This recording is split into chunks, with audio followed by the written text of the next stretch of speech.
Hello, everybody, and welcome to the Diz Unplugged. This is episode 1205 for the week of January 31st, 2023.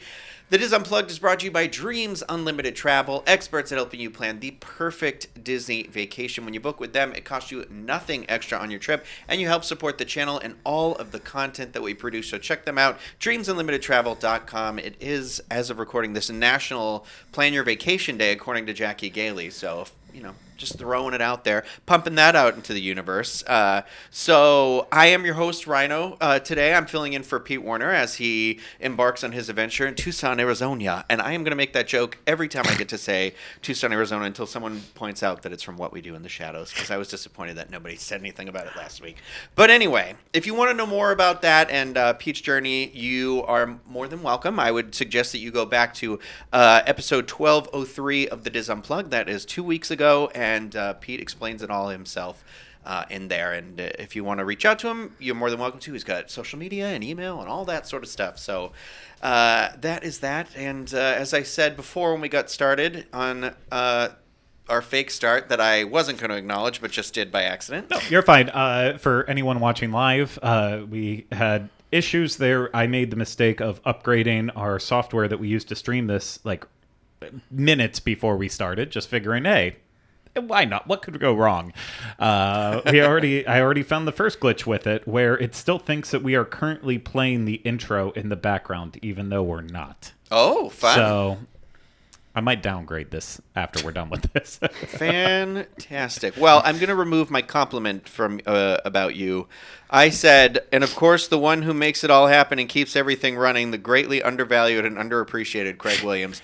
I will not be saying that. But the other folks joining me here at the table, I'm going to say all the jokes again. Sorry, everybody who may have heard them the first time. But our local herbivore, Erica Resnick. Hi, friends. And who I thought was lost at sea because I have not seen him so long, John Sakari, better known as Panda. Hello, everyone. I was going to call you the Sea Man, and I thought that wasn't a great way to start the show, but here we are. So, and then, of course, Craig Williams.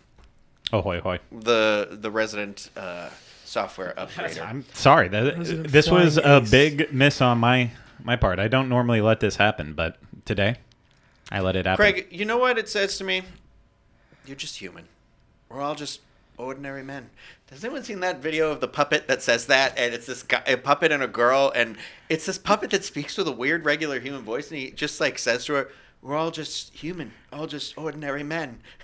I don't know why. Sorry. Anyway, I do want to take a moment here and just take a breath, and we can do a little bit of an emotional wellness check-in. I think we all know how Craig's doing and feeling right now. Not great. Yeah, it's okay. It's okay. Erica, how you feeling? How you doing? You know, I'm good. I missed the gym. I haven't gone to the gym in a while, so I'm kind of a little sad about that. I've been telling myself that I'm going to go. I'm going to go do it. But other than that, I'm good. Hanging in there. Yeah. How about you, Panda? How are you emotionally? I'm okay. I just got stressed. Want to tell me about your parents a little bit, or my parents? Yeah, we're doing a little therapy here. My mom is not with us. Actually, I don't. I was about to say I don't care, and I couldn't hear your comment fast enough. I'm sorry. I'm a monster. Please go on. No, it's okay. I got stressed just watching Craig because I'm like, if that happened to me, I don't think I would be able to recuperate. I know it's really dark of me to say this, but I'm happy it did. Because it validates when I make mistakes, so it makes me feel better. Anytime Craig makes a mistake, it makes me think, he really is human. Yeah, but he is the best at what he does. So I will say that. Completely agree with that. I just, 100%. I am doing well. Thank you, trash people, for asking. But anyway, I had a little mental health day this weekend where I was feeling not so great, and I think I suffer from. I mean, I definitely suffer from like anxiety and all that sort of stuff. But I'm gonna go to a doctor to find out if I have undiagnosed ADHD and stuff like that. But I was having a little bit of a paralyzing moment where I was just trying to, get myself to be able to do these things that I needed and wanted to do to be able to get myself in a good spot. And it was a little struggle at first, but there was a lot of nice people out on the internet that reached out and in real life. And so it was kind of you. But I'm feeling good. feeling much more solid today. So I think it's good that you're open about when you feel this, because I tend to think that people who have it all together, or who you think and perceive have it all together, do not, and they feel the same way. They just don't talk about it. Yeah. So Yeah, there's no shame behind it. I openly talk about my anxiety and my struggles with my mental health. So I think no one's perfect, and if you talk about it, it gets rid of the stigma surrounding it. sometimes you just got to put it out in the world, and that's the one step you need to be like, okay,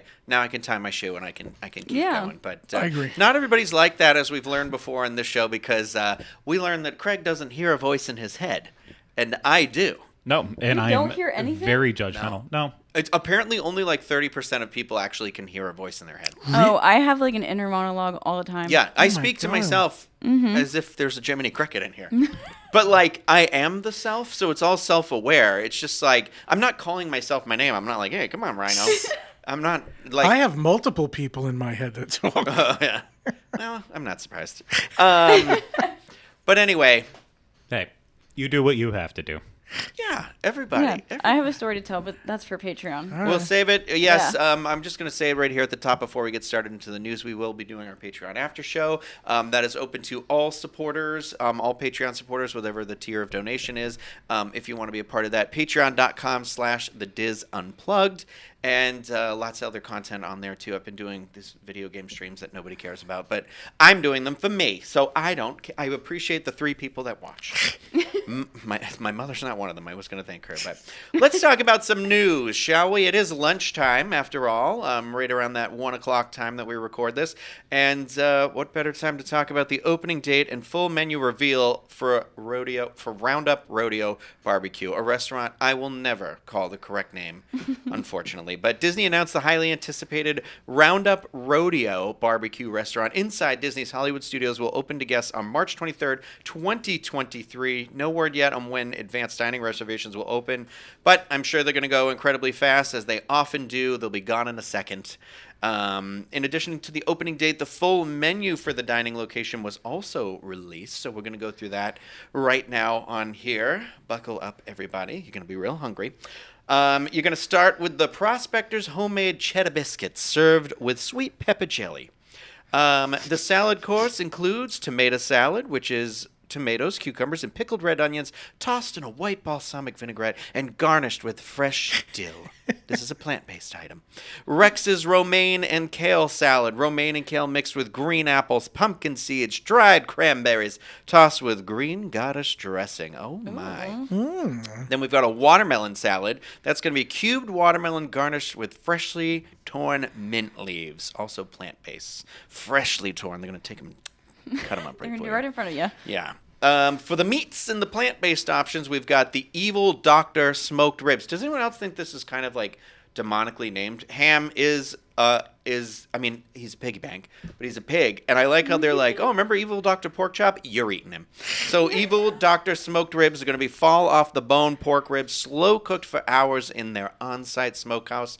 Then we've got Buttercup's beef brisket, hand-sliced beef brisket, smoked then slow cooked to juicy perfection. There's a sausage in my boat.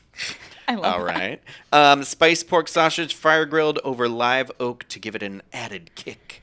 And then we also have the barbecue chicken with style. Chicken brine for 48 hours, rubbed with our secret backyard barbecue spices and smoked to tender juiciness.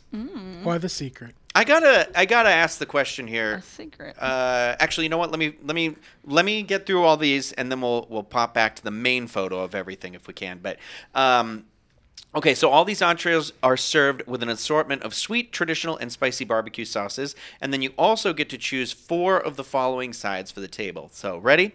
The Married Spuds, loaded potato barrels drizzled with green goddess dressing, cheese sauce, and seasoned barbecue spices. We have the Forcefield fried pickles, jumbo pickle spears coated with a dill-flavored breading and fried to perfection. Then we have Slinky Dog Just like mac that. and cheese, spiral pasta, and a creamy house-made cheese sauce topped with crumbled cheddar crackers. We got the Buckin' Baked Beans, a traditional barbecue picnic favorite. Those are plant-based. The Cowpoke Corn on the Cob, grilled and seasoned with a chili lime spice blend, cilantro, cotija cheese, and lime juice. And we have the Mean Old Potato Salad, home style with red skin potatoes. Veggie slaw, crunchy shredded veggie slaw that is a summertime favorite. Campfire roasted vegetables, a variety of roasted seasonal vegetables. And those last two are plant-based. And then for the dessert course, dessert course includes and says choose from a selection for the table, but there's no limit. So we have the cupcake a la Forky, which is a Forky is up to something sweet. A classic chocolate cake with a gooey chocolate ganache center topped with a velvety graham cracker buttercream and a sugar cookie. Then we have the lemon and blueberry cheesecake, no fun name, an iconic creamy dessert that balances the tanginess of the cheesecake with the natural sweetness of blueberries and lemon. We have Billy's chocolate silk pie. Why? Layers of graham cracker crust and silky chocolate mousse topped with chantilly cream. Goat's apple pie, a picnic classic. Tart apples and warm pie spices balance perfectly with the creamy sweet filling under a crumble crust. And then finally, Gruff's peach strawberry pie with its silky sweet peaches and tartness of strawberries. This dessert is a full centric delight, plant-based. Why is it called Goat's apple pie? Is there a character in Toy Story called Goat? Is it just the goat from Woody's Roundup? Also, who is Billy, and why is his chocolate pie so silky? Could it be Billy Goat? Maybe there's a new Oh, character. nailed it. It is. It's actually the name of her goats. I just realized. Is Billy It's Billy. It's Billy, Goat, and Gruff are the three characters. So okay. there we go. Cute. We found it. That's why it's Billy, Goats, Gruff. Thanks. No need to comment on that. Thank you, everybody. All right, we got drinks. We got the grown-up craft cocktails. I am excited for a good craft cocktail. So, the Snake Guy Margarita, inspired by a summertime barbecue featuring watermelon, smoke, and a bit of spice. We've got the Rum Punch with vibrant flavors of passion fruit and pineapple, finished with a smoky spice garnish. We have the chocolate with a grown-up twist, a blend of chocolate, rum, horchata liqueur, look at that panda, cocoa, and flavors of toasted marshmallow. We got the frozen peanut butter and jelly, a fun frozen twist on the classic peanut butter and jelly featuring peanut butter whiskey. We got the whiskey lemonade, a fresh take on a strawberry lemonade made with Tennessee whiskey and Italian bitter aperitif. That probably means Amaro or something. The Rodeo Mule, a classic patio sipper. This mule mixes vodka with fresh juices and ginger beer.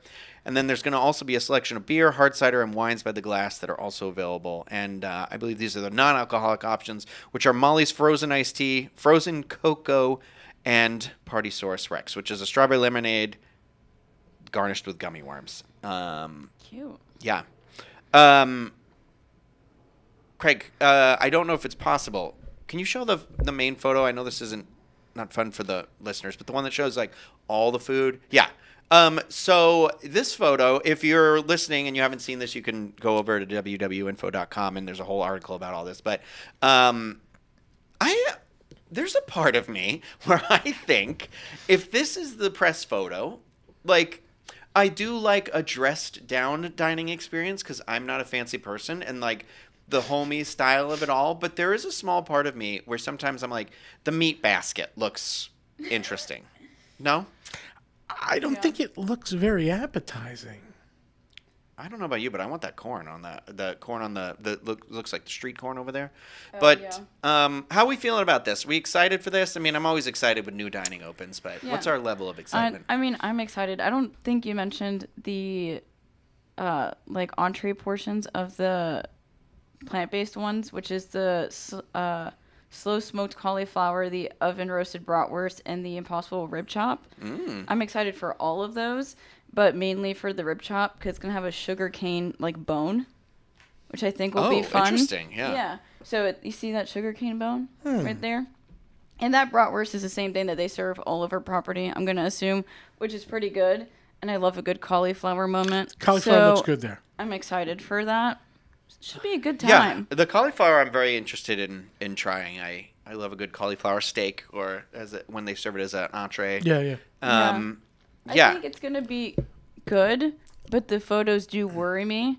But we have to remember that when they photograph these things, they're doing some weird stuff to the food it to looks make dry. it photographed. Yeah, it doesn't looks like it's look been like there for it a would. long Yeah, time. exactly. So I'm not going to judge too harshly now. Now, if they put it in front of me and it looks like that, then I'll have some questions. But my main concern is what is the bread service going to be for the plant-based option? Because the cheddar biscuits are not going to be able for plant-based people. I don't think you get anything. Well, I think normally they have different rolls that are plant-based. But honestly, they should just go over to Boat Rights and grab that plant-based cornbread they have. That thing, it's so good. Just bring it on over. It would fit right in. Craig, did you have something to say? You took an inhale. No. Are you looking forward to it or not looking forward to it? Where are you? I'm in between on it. So the fun part is later this week, we will be releasing a dining show where we kind of it was before the announcement of the menu and the opening date for this, where we kind of like talked about our expectations for it, because the wording leading into it was very concerning, because it said it was a barbecue inspired menu versus a menu full of barbecue food. And there's a lot that can go wrong with this. I mean, it's going to be probably on the scale of like I don't want to necessarily say like chain barbecue, but I'm thinking like in Florida, at least, like a Sonny's barbecue. I'm expecting it to be on that same quality level. Which I like Sonny's. It's more than serviceable, especially in a Disney park. My whole thing that I'm concerned about is like you select 4 of the 8 sides that are available to you. So, like when we inevitably have to go with Erica, and she's like, "Please give me all the plant-based stuff," and then all of a sudden it's like, okay, so now we only got 4 sides, and 3 of them, maybe even 4 of them, had to be plant-based. So she's ruining our entire meal with her unnecessary ways. I'm concerned about stuff like that. But if they're flexible in the moment, I feel like if you explain it's an allergy, they'll be like, okay, let her have these, and then we'll bring you guys the rest. If they're nice. Man, I don't know. I get worried.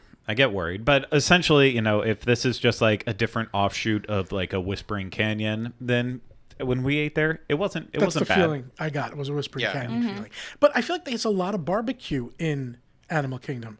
Flame Tree Barbecue. Tusker House is kind of barbecue, I think. It has to be good. It has to be good barbecue.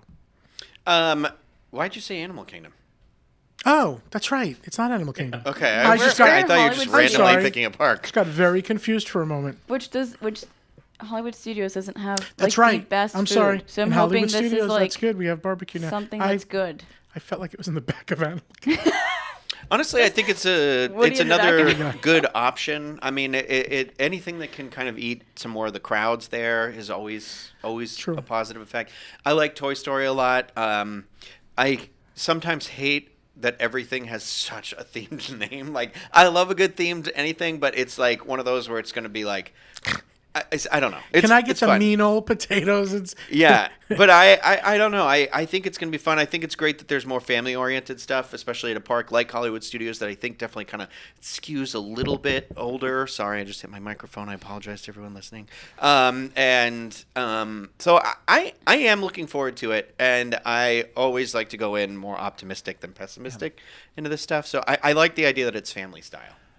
Yeah. Oh no! This is a very necessary restaurant for Hollywood Studios with having the family style dining. I mean, I know you have a buffet with Hollywood and Vine, but the Diz has been very critical on that restaurant for years and years and years. So it's having something else that is family style in that way that just makes it. I don't want to say like a faster meal, but a more easier meal in terms of not having to go the standard route of, picking an entree and maybe an appetizer and all that. But on the same side, that's a downside to so many people who are like, I just want the one thing that I came here for. I don't need all of this stuff. Do not bring me the sausage. I don't care about the sausage. I came here for the ribs. Just bring me that. It's I don't know why I'm struggling so much to explain the difference between family style and a regular restaurant. Just lost in myself here. But overall, Hollywood Studios, it feels like it needed a refresh. I would love for this restaurant to make it easier to get a reservation for sci-fi, because I know some people are probably sitting there saying, I'm always able to get into sci-fi. I check pretty often, and I've never eaten that. I can never get one for it. I lied. I think when they did a Star Wars week and I first started working here, I went for like a breakfast thing with like Pete, maybe. but so it wasn't like I've really never the real been for normal menu or breakfast. anything like that. But I do want to go there. I forgot about. I feel like sci-fi I always forget about. I but it's really like I wanna enjoy go. sci-fi. It's just a fun time. And it's good. It is good food. I've always been impressed with the food. And they do walk-ups every now and then where you can take a shot and somebody cancel and let you in. Yeah, I mean, Well- that's always an option. But yeah, I think more table service dining at Hollywood Studios is a good thing in general. Agree. So 100%. I definitely agree with that. Wink, wink. Star Wars restaurant would love one. But you know what they say: when one barbecue place opens, another one closes. I don't even know if this one's technically barbecue, but Trails End Restaurant will be closing this spring. When it reopens later this year, it'll have a marketplace concept with expanded quick service options, but table service will no longer be available. There's no word yet on what will happen with the P&J Southern Takeout, but according to online reports, the Hoop-De-Doo musical review will not be affected by this. I've eaten at Trails End a couple of times. I don't know. Maybe it just doesn't get the foot traffic that they want. I do feel like Wilderness Lodge. Sorry, for Wilderness, is more in need of more grab and go options. So I think this ultimately, in my like view, is going to improve this area, but it makes it more difficult because then at Fort Wilderness you really only have Hoop-De-Doo review in terms of like going to sit down, and that's like a very expensive experience for a larger family. So it's kind of like there isn't that like middle ground anymore there, but you do have the boats, that you can just hop on to go around to the different areas. But I'll be interested to see what they do with it. I've been a few times, once when it was like a buffet and once when it was sit down. I wasn't that impressed with it at all. But I think it'll work as the grabbing. I know you're sad, huh? You want it to be the restaurant. I wonder if it's staffing. You think it's staffing that it's hard to get waiters and waitresses? No, the kind of interesting part is it's actually like a big area. So I'm kind of surprised it's becoming this like, I guess when I think of like a quick service marketplace concept, I'm thinking of in Disneyland, the Disneyland Hotel. My God, I cannot remember the name of it right now. I know what you're the about. Craftsman, not the bar and grill, but the one, the quick service one that's in the corner. That's, I think, is supposed to be that similar idea. it's also, I believe, the Craftsman Tube. I think they renamed it all. Yeah, I think so too. Because the last time I was there, I was like, oh, it is called that. It is a too, big but- space. The But- GCH. Yeah, and so where there's like grab and go options, and there's a couple of people in there that you could order like a food item depending on what time you're in there. So I feel like maybe this is what that's going for, but the space there versus the space this restaurant has is kind of interesting. And also, is the bar going to stay open? Because isn't That's that what like I the was only wondering. Yeah. You would think. I have gone camping before. I hate camping, but that was the only place I went camping with my family, and that was a staple for us. bar? Yeah. Long day, that's where we would go eat, or we'd start our day there, and it became like our favorite. It was tradition to go eat there. So when I saw this, I got really sad, but I hope that they don't mess this up.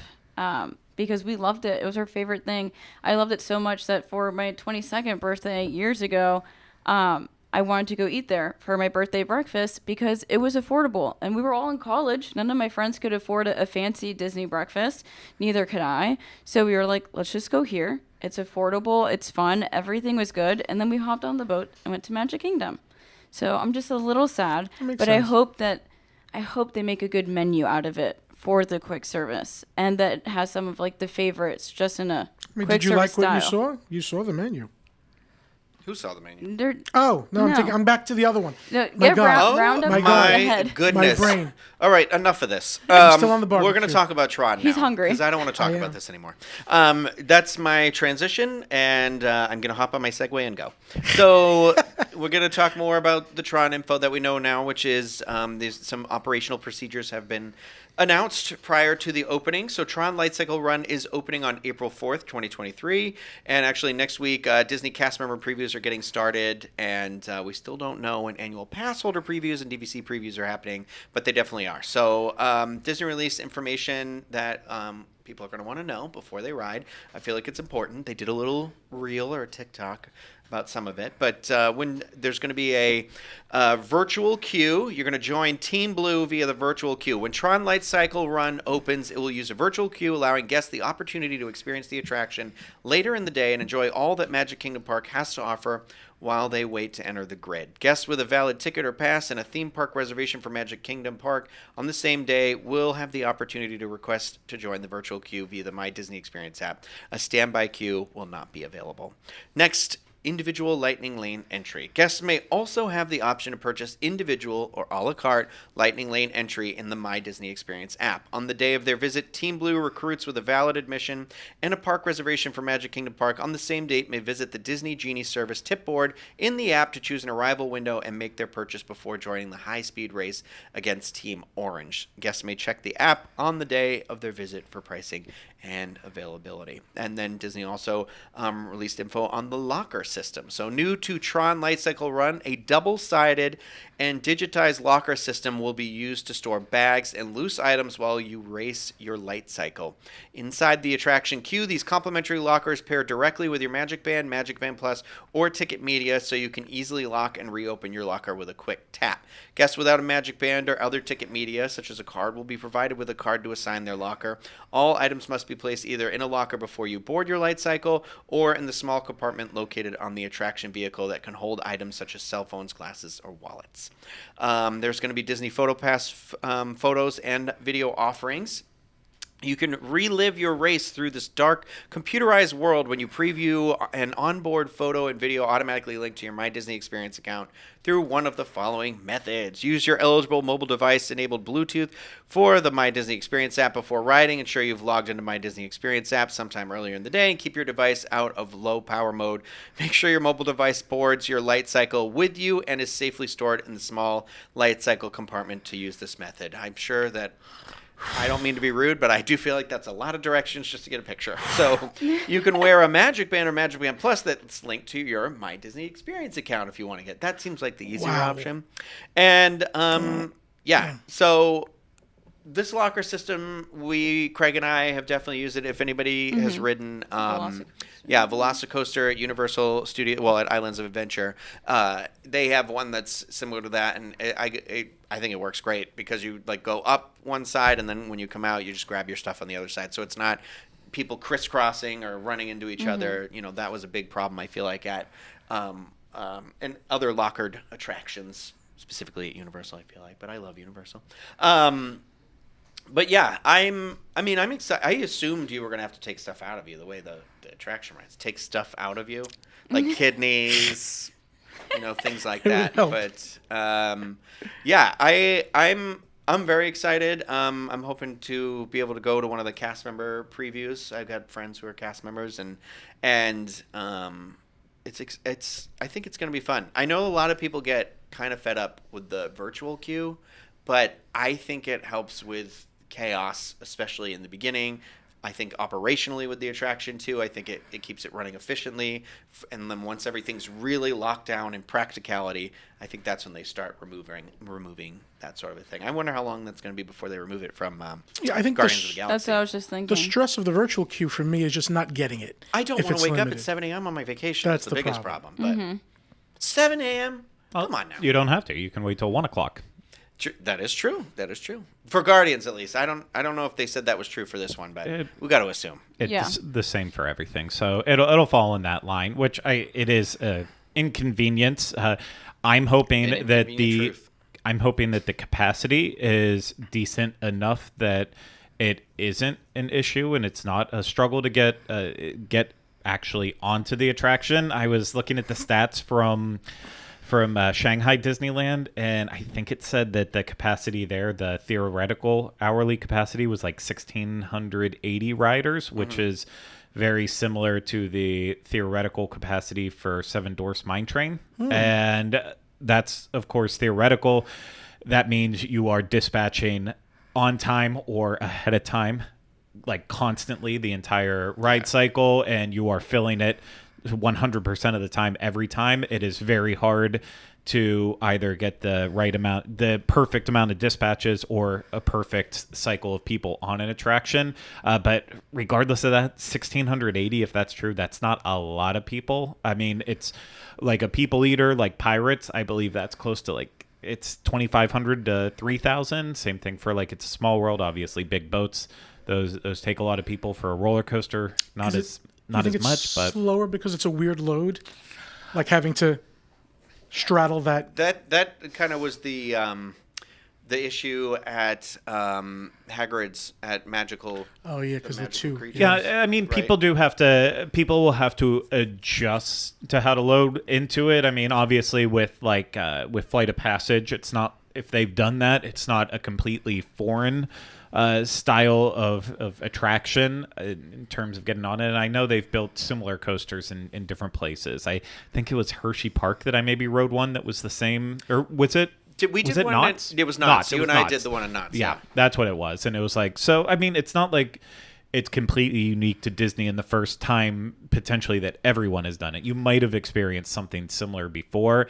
I'm sure there will be lots of issues with the little compartment, even though it looks like it's very right in front of you where you're going to put your phone at if you choose to like go on the ride, but you can't get it in a pocket. I worked at Forbidden Journey for a couple of years, and every single seat on those vehicles has a compartment to put your phone on it, and maybe like 0.5% of the population could ever figure it out. But that one, it's a lot more stressful. You have to sit down before you get to the end of the belt and you swoop away. But yeah, there's I feel like at least at the start of this ride, there's a lot of little things that could really screw up how quickly you get onto the ride, and that will affect how many people are able to ride it and get a spot for it. And that would obviously be the downside, especially because Guardians of the Galaxy Cosmic Rewind it's been pretty easy to get on that attraction. I have not had any issues anytime I've tried to ride it. Yeah, you get multiple I a day. miss that. Multiple a day. I feel like I've gone in and been like, oh, the afternoon one, I got it, easy peasy, and boarding it pretty soon. So hopefully that stays the case. This only has one track though, right? It's not split track. Like Guardians has two sides. Right? So this doesn't. But it's the same track for Guardians. Isn't it? It is, right? Yeah. You have two loading docks. I have not been inside yet to see if it is dual loading, so I cannot answer that. I don't.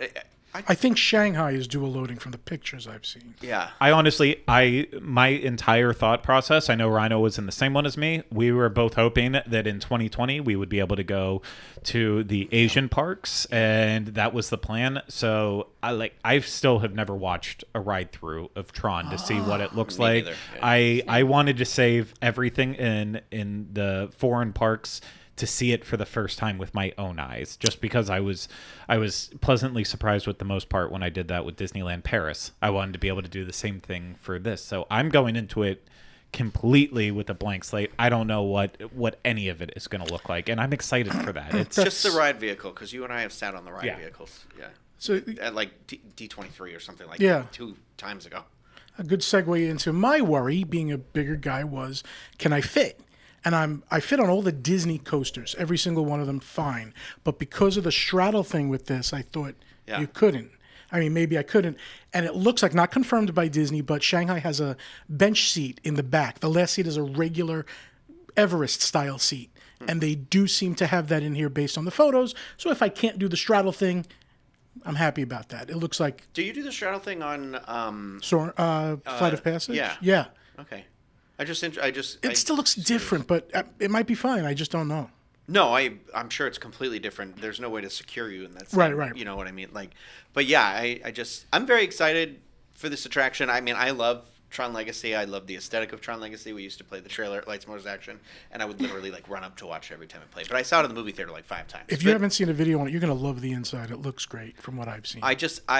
I'm excited for the merchandise. I'm trash like that. I don't care. I feel like you don't need it. I should have gotten more when the movie came out, and I'm hoping this will be the resurgence of it all. You don't need it. You know, there's also a movie technically still on target to start filming, a third Tron movie that for some reason or other stars Jared Leto. I don't know. Oh, why. yeah. I don't know why it's not just a sequel to the other one, because the first one was a sequel. The Right, second right. one was a sequel to the first one, so I don't. Well, I believe I'm it's over because Jared they Leto. didn't want to make it, but if someone, even love or hate him, if someone on the caliber of Jared his Leto. name has any interest in doing it, you're able to drum up a little extra support to actually put it into production. Oh yeah, I've got a name for you, Olivia Wilde. Okay. Pass. And with that, Don't worry, darling. don't worry, darling. We'll go see it. Let's talk about my little favorite happy spot on here at Disney is Disneyland, who had their Disney 100 kickoff. Well, technically we're a part of it too, but really everything's happened out there so far. Yeah. So, Disney 100 kicked off this past weekend at the Disneyland Resort, and of course we were not there. Craig wrote bitterly in this for me again to join in the festivities, as we have mentioned repeatedly, and will continue to do so. But if you tuned into like Diz Twitter, Instagram, or whatever brought you to us here, it's most likely you're following some people who have posted photos, videos, or you've watched some TikToks or whatever people do with those of the things that happen. So have any of you been following along from home? Yeah. Yeah. Craig, have you, or were you trying to no spoiler? No. So I know. Let's take everything I just said about Tron and completely throw it out the negate window. it. No, I wanted, I wanted to know. So like, one of the things as I was sitting at home this past week and weekend, like watching everything that was unfolding, I was like, usually, as we're a part of this stuff, I'm stressed out beyond belief and I'm not having a good time and wanting to make sure that everything goes perfectly. And it's sometimes these events aren't enjoyable. It's not like I wish we could be the people who just go and like, I'm going to stick my phone up in the air, capture vertical video, and then call it a day on that. I'm not insulting them. They have a complete different objective than we do. And so I'm just watching everything from the sidelines. Like, okay, this is a great way for me to plan out when the next time I'm in Disneyland, how I want to best cover all of the different shows that are now there, and Mickey and Minnie's Runaway Railway. So I paid attention to all of it, and I have thoughts. Most of them aren't good. Oh, really? Yeah. Oh, okay. See, I'm on the flip side of that, I think. Okay, they had three big things. We mentioned it before. It was Mickey and Minnie's Runaway Railway that opened in Toonton, and then we had Wondrous Journeys and World of Color 1. So let's talk about Mickey and Minnie's Runaway Railway first, because that's in the brand new El Capitan Theater. Yuck. Yuck? Is that what you just threw at me? Yuck. So cute. I was gonna make a joke, but I'm worried it'll sound too much like a bad word. So That's I won't. okay. But This is a anyway, positive. Yeah. Yeah. I think for me, I do very much enjoy Mickey and Minnie's Runaway Railway. I think that they have the perfect spot for it in Toontown. I think the El Capitan Theater, like the facade specifically, just fit into that land flawlessly, which I know is getting a refresh and a little bit of an overhaul. It's not done yet. But the queue inside, it just so much more fitting, I think, of the attraction. Like, it's got a cute little concession stand area that I wish they would sell some of the candy, because there's power lime vines in there. Lime. That are power line, like Goofy movie themed. And it's just one of those where I'm like, why aren't you selling that merchandise? I mean, they might be. We don't know yet, because the merchandise shop isn't actually open yet. But there are these amazing posters in the queue that are all plays on like Disney movies that are definitely like very 90s Disney movies. So there's like the Feisty Ducks, where it's Donald as the Mighty Ducks, and then there's, I don't understand why it's called this, Masika Muska? Miska Muska. What does that mean? Have you watched Hot dog. It's from the Mickey Mouse Mouse Clubhouse. Clubhouse. Girl, Miska, I don't know. Muska, Anyway, Mickey the and Chipmunk Mouse. Trap, and my personal favorite is the High School Musical 3 one. That's it looks the so cute. Goofy movie characters that are all like graduating and throwing their caps up. Because also I saw High School Musical 3 at midnight in the movie theater at Disney's. At that time, downtown Disney. Yeah, I said it. It's my favorite of the three. It's the better one to like. Craig's I love throwing that out one. slurs in the back of the I store am. right now. But I am. Dude could not get through Hercules without falling asleep during our Alaska cruise, yet just watched with such intent the High School Musical movies. Yeah. I don't understand that at all. They're so fun. I don't like the first one, honestly. I really don't. I like them in the Yeah, you like, couldn't 3, 2, stop 1. paying attention to it. And I've never seen Sharpay's Adventure or whatever it is. Oh, the show. So just want to be very clear there. But if you're giving me Bet on It or The Boys Are Back or Scream, I'm here for it. Anyway, the ride itself, I believe, is pretty identical with like a minor like.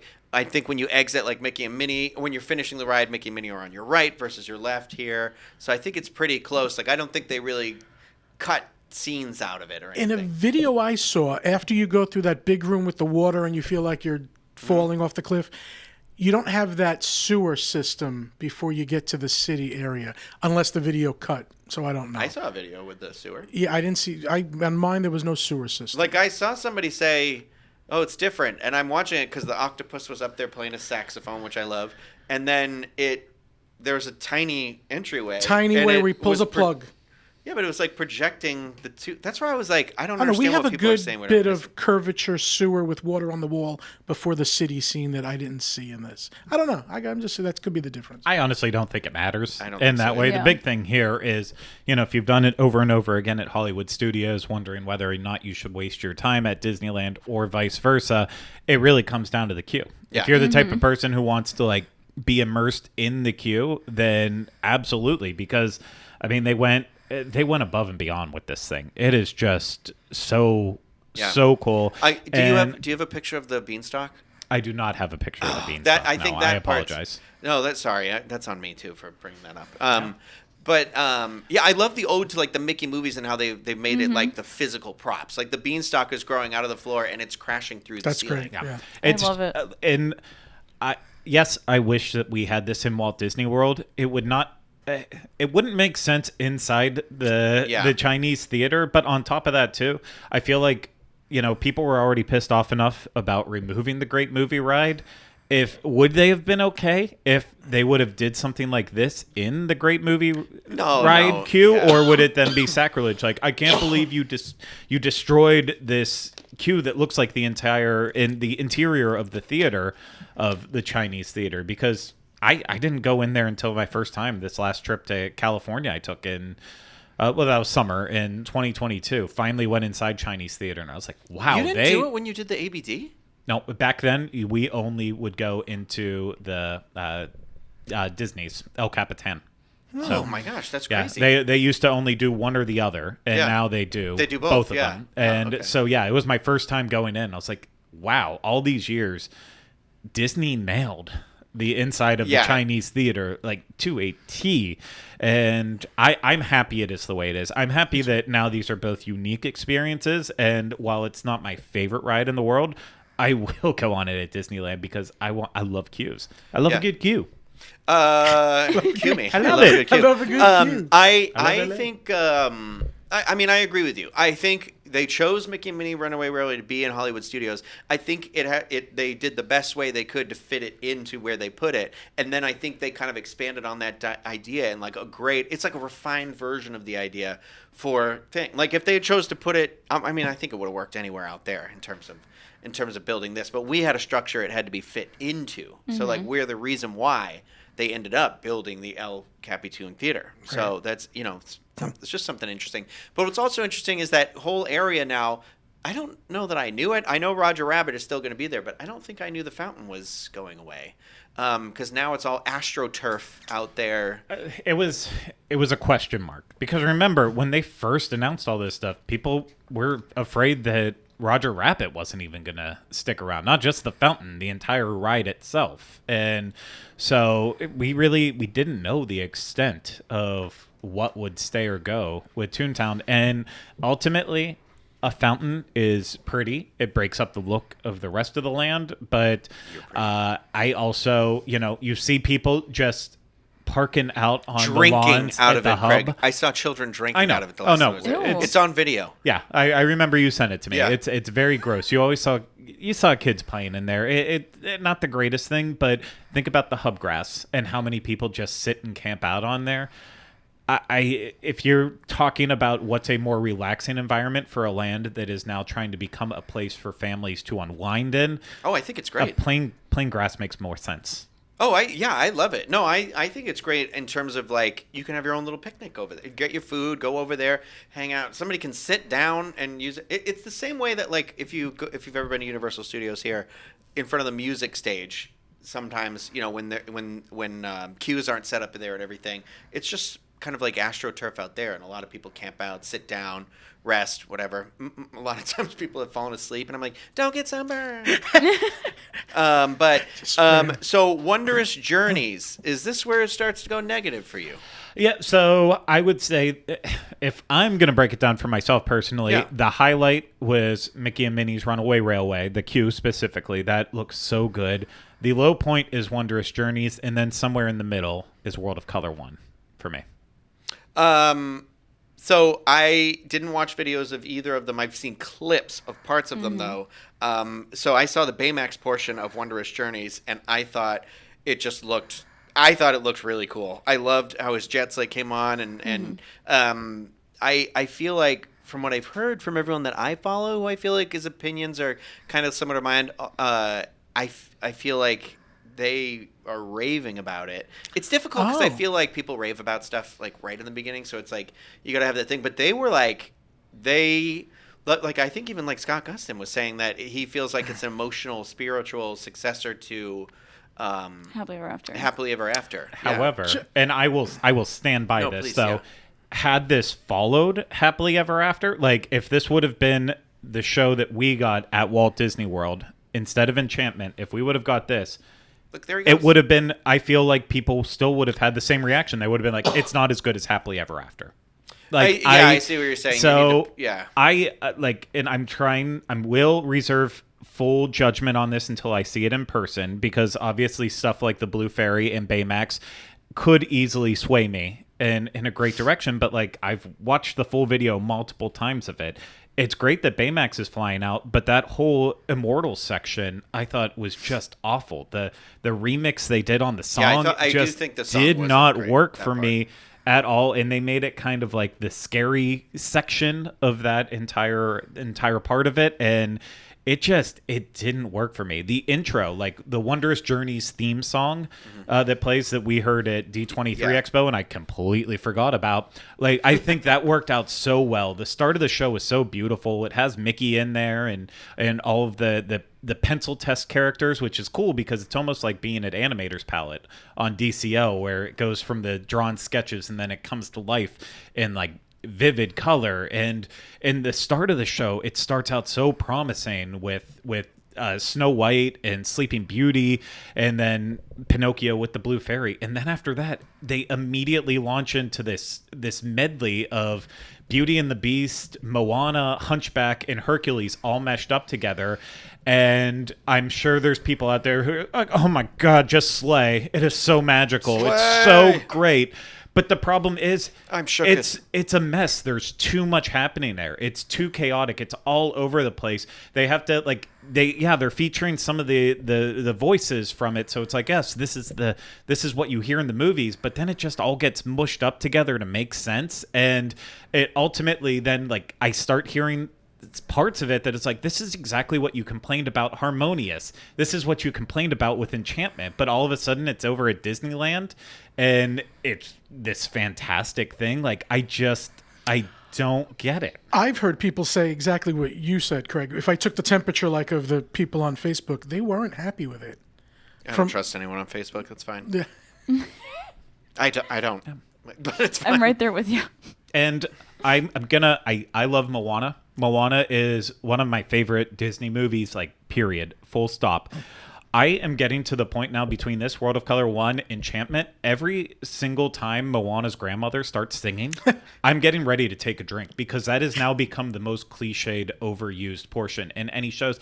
And they're all in development by, like, I don't want to say the same team, similar teams. Like, why do they keep using this segment as like okay, we just had something traumatic happen, let's start to recover with Moana's grandmother starting to sing that, like, she's the voice are comforted by grandmothers. And then it goes into that big build of Moana singing I Am Moana with, like, it's like, I'm getting so tired of this happening over and over again. We have almost the exact same thing in Enchantment, and it's just, Oh, It's riled up. interesting that we have heard polar opposite things. So nope, I've only heard positive things about it, and I'm still trying to uncover what people are seeing in this show. Did you watch a video of it from the beginning to the end?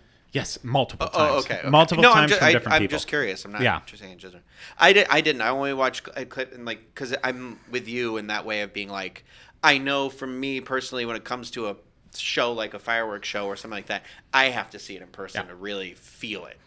Because I know it's a completely different atmosphere when you're in the motion and that the sound. The crowd there's mentality. No way to grab the sound the same way you get it, no matter how good you are at it. No, but it's other little things too. I think a lot of it is. I'm still dealing with people how they reacted to Enchantment, being like, well, it sucks because you can't sing through it. Harmonious sucks because you can't sing through it. They used Almost There in this show, and it's this big over-the-top orchestration, nothing from the movie, and it's well, again, you complained about it over here, but it's fine doing it this way. There is an instrumental portion for this show with For the First Time in Forever that I thought is it's awesome. It's right in the middle, and that works along with the intro, and then they use Winnie the Pooh for the outro, and it's awesome. It's kind of like how with Disneyland Forever, they had Peter Pan saying, this could be ours forever, and it's a good moment. They do one like this with Winnie the Pooh here, and I thought it was the perfect way to end the show. It's just pretty much everything else in between that I don't get it. They tried to do too much. Don't pick. I know you want to represent all 60 movies. Just choose the best ones and don't make it the same parts we've seen before from every other show. Come up with something unique. How was the not Sword in the Stone? What am I thinking of? Treasure Planet? No, 80s movie, Black Cauldron. How was that? I honestly, even the videos that I was watching in it, it was probably just a flash. And I was gonna say it has to be for some of that stuff. Is Oliver and Company in it? I mean, they're all in it, right? You will see parts of it, but it's not like they feature a song from every single one of the movie or break out a scene from every single one. I will hold my full. It has me excited based on what I heard, but also excited. World of Color 1, which I did hear good ththings about as well. But I've only seen of this. I only saw the clip of the Avengers portion of this, which is, if you're not familiar, World of Color 1 has, I believe it's the first time that it's Disney, Pixar, Star Wars, and Marvel are all represented within one show. But there is a scene in the show where they do the Avengers Endgame while the portals start opening, and I saw a part where the Fun Wheel does it too, and I was like, oh, that's cute. But then I turned it off because I was like, don't look. Yeah. No good things about this one either? Nope. A lot of good things from all the videos I watched on it. I will say Avengers I thought was one of the weaker parts of it, but it was...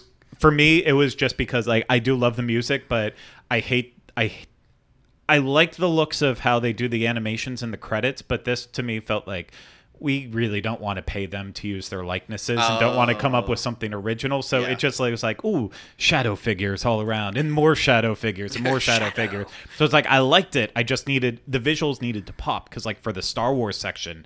They did cool animation for that one, right? It's trying to go in that Ralph McQuarrie animation style with it. Yeah. It worked well, and with the Star Wars ones, I'm not trying to complain. There's so much amazing Star Wars music.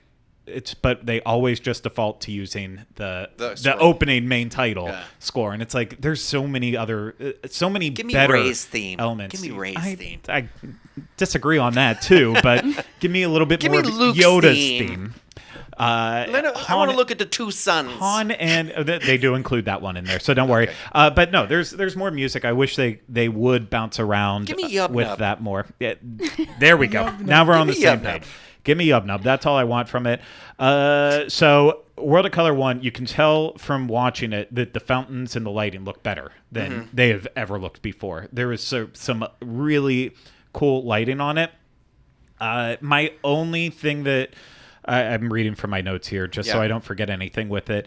To me, this show didn't feel like it was necessarily as cohesive as it could have been, just because it felt like it was individual sections instead of one long story, because it's supposed to be it starts with Walt and just one drop can start a ripple, and like the intro sets up the story perfectly, but then it's like, hey, we know we need to hit different properties that you like, so we're going to give a little bit to each one. And so it just felt like it moved from story to story to story, which I don't have a problem with that. It just felt like there needed to be a little bit more of a tie together. But it's kind of weird when you start thinking about Disney movies. It's basically every movie is about that. There's a character that is like, one character can have a massive difference. I mean, that's all storytelling almost, in a way. It's the hero's journey, which is literally everything, basically. Yeah. The positives for it, unless I missed it, they didn't use Little Mermaid, Beauty and the Beast, or Frozen at any point. So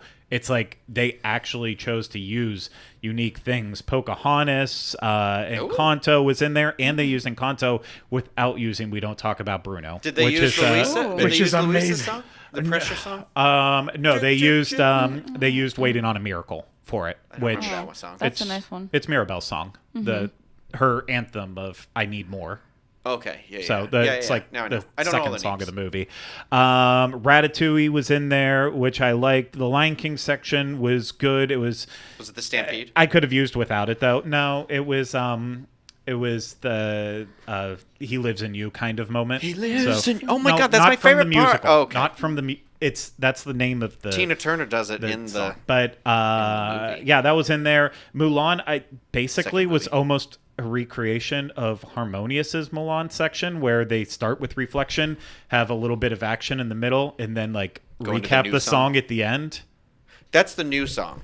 That's the Christina Aguilera redo from the new Mulan. Well, they don't do it exactly. I'm saying they take the same musical beats with it. So it just, I really don't have a lot to complain with it. The only other thing I would complain with it was in the Moana section again. Like my favorite part of Moana is when she sings "I Know Who You Are" when she's going to calm down Te Fiti, and it's beautiful because she's literally a small person just walking against a wall of water, which you have a wall of fountains that sets up where you could literally just recreate that scene. But they're not choosing to do that. And eventually I want them to do that with a show. But like that one felt like a little miss for me. I can't wait to see this show in person. I think it's going to translate so much better.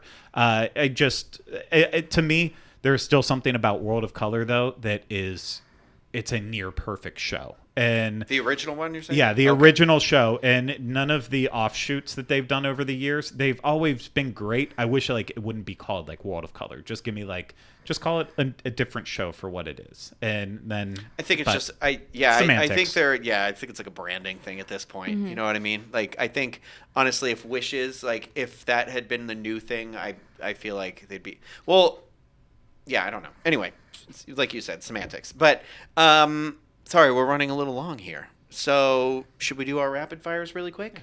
Mine is, speaking of Encanto, that wasn't the last thing we spoke of, but whatever. There's a new Encanto experience coming to Bippity Boppity Boutique at Disney Springs. Or excuse me, at Disney Parks. I read what I wanted to hear. In a recent article on Disney Parks blog, they continue to celebrate Wonder Wednesdays, and this segment was all about the wonder of Encanto. In February, Disney is celebrating the power of love and family through some awe-inspiring offerings across parks, products, and games. And today, they're going to be focusing on offering coming to the parks. Blah, blah, blah, blah. Anyway, if you're looking for something extra special for your little ones, age 3 to 12, you can make a reservation at Bippity Boppity Boutique in Fantasyland at Disneyland Park and Magic Kingdom Park and request the Disney Encanto package. Young royals will enjoy regal hairstyling, festive dress, and more, transforming them into stunning members of the Madrigal family. And if you're watching this, you can see the young ladies here. One has a Mirabelle dress, and the other one has a sister whose name I can't remember because she was Isabella, because she was awful. Isabella was so rude. Anyway, like they said, starts in February. There you go. That's all you need to know. Erica? All right, quick one. If you have children that are going with you to Disney Springs on a Saturday, they're having Not like interested. Sorry. they have this kids club. It's not really like a drop off your kids and you go kind of thing. No, they have a DJ out. Starts at 10:30. They play songs, kids dance, whatever. But there's going to be rotating entertainment. This past weekend was the Wasalu Drum Circle, and it was really awesome. They had African dance. They gave like kids drums and maracas, and they're just running around playing. So there's different sets of entertainment, and they each performed twice. So the DJ went twice, and then Wasalu went twice. But they told me that entertainment will be changing throughout the weekends. So when you go, it might not be the drum circle, it might be something else. I'm waiting to see what else they bring, but it was actually kind of fun being like a spectator. I was wiggling around, but the kids were dancing and having a blast. So if you want to take your kids to go do something fun at Disney Springs other than shopping, eating, and drinking, I often go to drink there. with my toddler. I don't have children. It's my corgis, and they sit and watch me drink. I can't bring them to Disney Springs. I know. That's how I feel about my cats. My cats watch me drink wine, and I'm like, can't bring you anywhere to go do this. But some parents want to take their kids to Disney Springs and do something that involves them other than like bowling at Splitsville or whatever. This is free. Right. Yeah. So you just get to go and dance around. All right, Panda.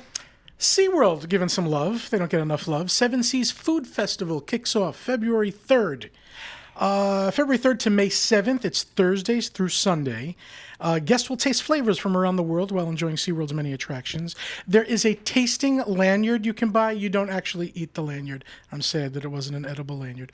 It is $85 for 15 tastes and $70 for 10 tastes. And there's a lot on here. I originally thought it was just like seafood. It's Seven Seas Food Festival at SeaWorld. It's not. It's a lot of good food that I won't read the whole thing, but there's a lot of stuff here. Parmesan truffle fries, and there are concerts with like REO Speedwagon and all that. Actually, it's a fun festival. Is this the concert list? Because yes. I think there was somebody that was a pretty big deal that was on here. It looks pretty good, actually. Yeah, En Vogue, REO Speedwagon, The Commodores, Collective Soul, Jerry Riviera, Don McClan, Ludacris, Joey Fatone and Friends, and Eli Young Band. Nope, there wasn't anything that I was thinking of. En Vogue. It is a They fun got Luda. festival, though. It does. The food's good. I like that festival. It's a fun one. Do you think he'll go to his ride at Fast and the Furious after that? Oh, Ludacris? Yeah. Think he'll pop over to Universal? No, I don't believe Didn't he'll get me go for there. this But festival. I will be at the food festival Yeah, on Friday. I'm jealous. So. Sorry. My mom had to go. Nobody she knows watches the show, and I hope to God she's not watching it. Anyway, I don't want to ruin a surprise. So, Craig, do you have one? I'm sorry. Mine's extremely quick, too. Just going to say mobile order has been added to Amaret's Patisserie as well as BB Wolf's Sausage Co. at Disney Springs. And now I may be more likely to go there for those two restaurants because the last couple times I've walked into Amaret's, the line has been so insane that I've just walked right back out. What was the other one? I'm sorry. BB Wolf's Sausage. Oh, nice. Which... Okay. Yeah, I mean that never has a line, so yeah. that one isn't as big. But Amaret's, I think Yeah. it's a big deal for that. Especially when you there's a thing there that you want, right? And you're just like they make you wait behind people, which is fine. I think people do need to peruse, but there needed to be like a separate option for people who are like, I know, I just want that lemon bar or whatever. So that's cool. All right, well, I'm going to do this really quick before we go because it's been requested that we do this. So sorry, this show's a little bit longer than normal. But so something unique and what Corey Martin maintains is often overlooked are the disboards.com. The boards are basically a wealth of knowledge when it comes to vacation planning. If you've got a question, I guarantee you that somebody over there is going to either knows the answer or will help you find the answer. It is how old are the disboards at this point? 25?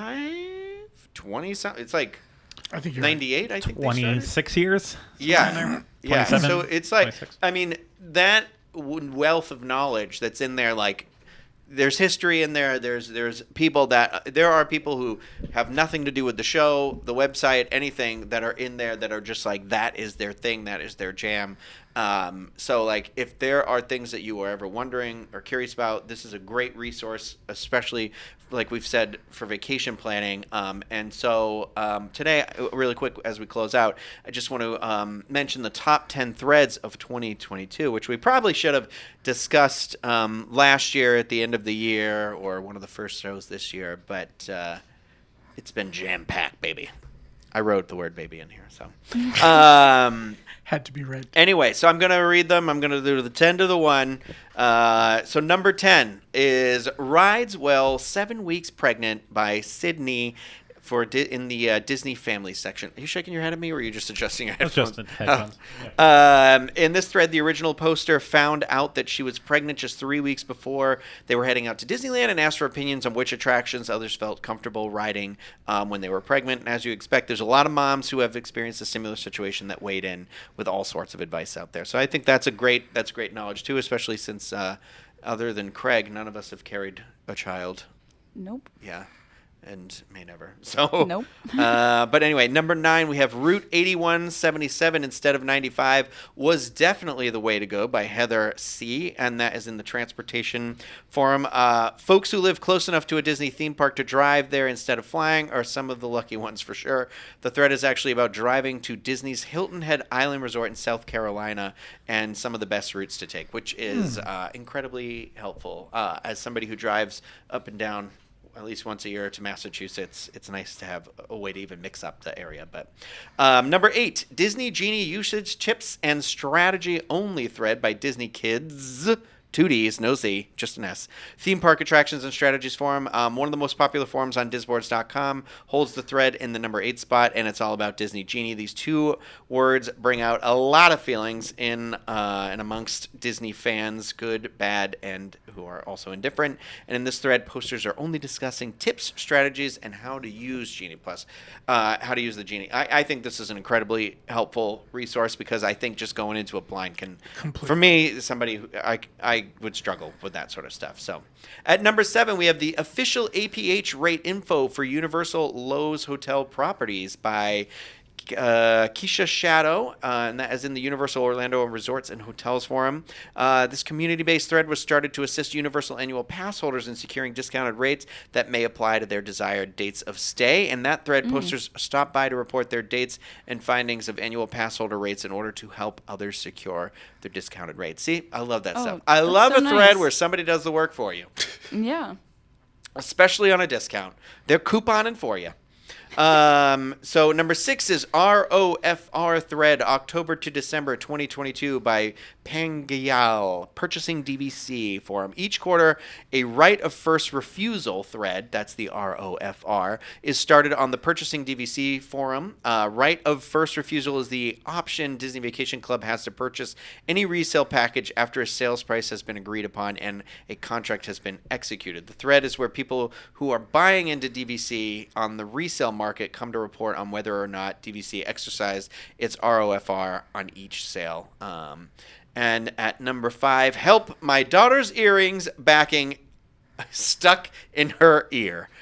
This one would be good for people like myself who have issues with the backs on their earrings sometimes. But this is by Rella's Fan and the community board. And oddly enough, I feel like this thread has been in our top 10 every year for a few years now, if my memory serves me well. This is obviously Craig's writing that I didn't rewrite. No, that was Jackie's. And okay. Yeah, this was all her. But I remember this thread from last year, I believe, when we did it too.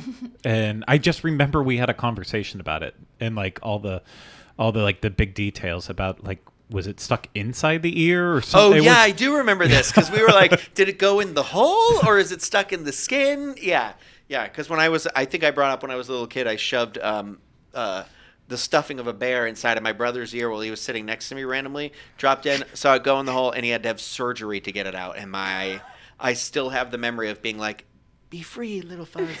Like, and because it wasn't fuzz, it was those tiny little balls. It was like in a bear, and I was like, in you go, Mike. And it was literally just one of those boop, and it was immediately as I saw it go in the ear canal, I went, I've done something horrible. I'm sure my brother has hearing loss. Little fuzz.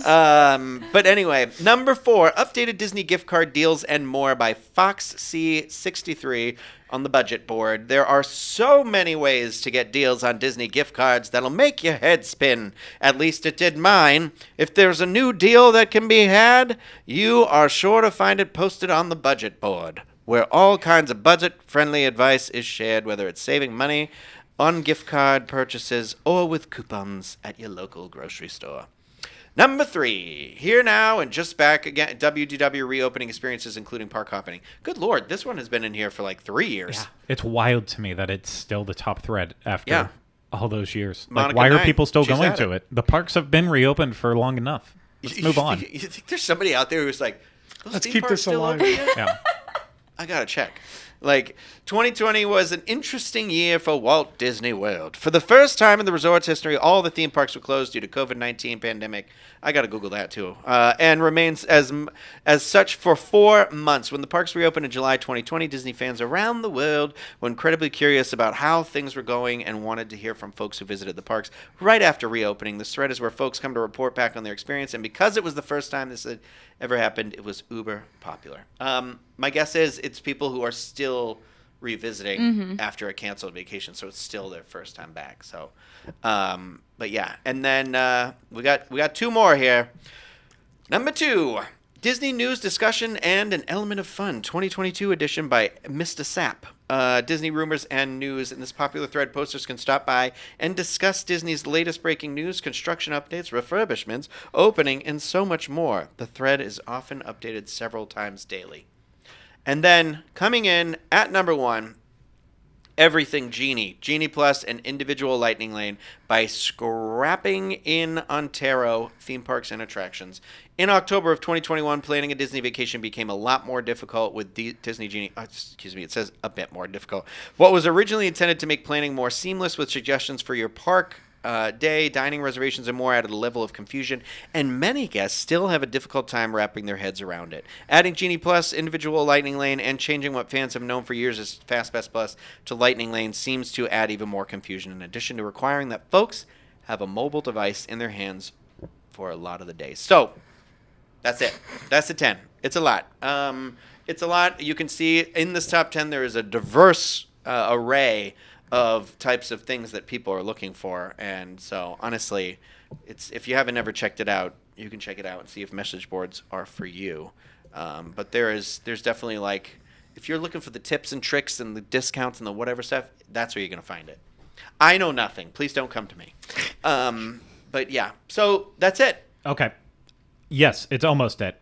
I apologize. Oh? We forgot to also mention at the top of the show, too, as I'm just looking at emails now, for people who have been asking about the Diz/Dreams Unlimited Travel Disneyland event. There will be more information coming out now, maybe not now, but very soon on the thread. John's been just sitting there. He didn't want to show up today. He's like, I'm waiting until they mention it. No, they have an update to make, and they will be releasing all of that information on the thread on disboards.com under the podcast threads. They already have a thread going for that. I will make sure I have the link to that in the description, and I believe again that is going to be happening on, they said, like August 4th. I don't remember the exact details. It was on a listener that told me about it. I didn't even know we were doing it. Well, you should probably watch our show when you're not on it. It was Rhino? the one episode I didn't watch. Should. Yeah, so I'm just going based off of what John had wrote out to us. But yeah, he is posting the information today, so make sure you are checking for that if you're interested in going. Going to be a party. Did you like my face when you cut back? Yeah. No, I love Disneyland. So when the person who told me, I was like, no. And then they were like, no, they announced it. And I'm like, so I was excited to hear about it secondhand. So it should be fun. I think I hope this will be an excuse for a lot of people, maybe who either haven't done one of our events, who have done them in the past. But I hope this is the push to get some people who have never been to Disneyland to go and experience that park, because I love it out there. I would. The drop of a hat, I'd go any time of year. I'm hoping to go again before the end of April. My Magic Key expires at the very end of April, and I will probably renew it. But if I can go one more time on it, that thing definitely paid for itself, because I paid for that. So I'm excited.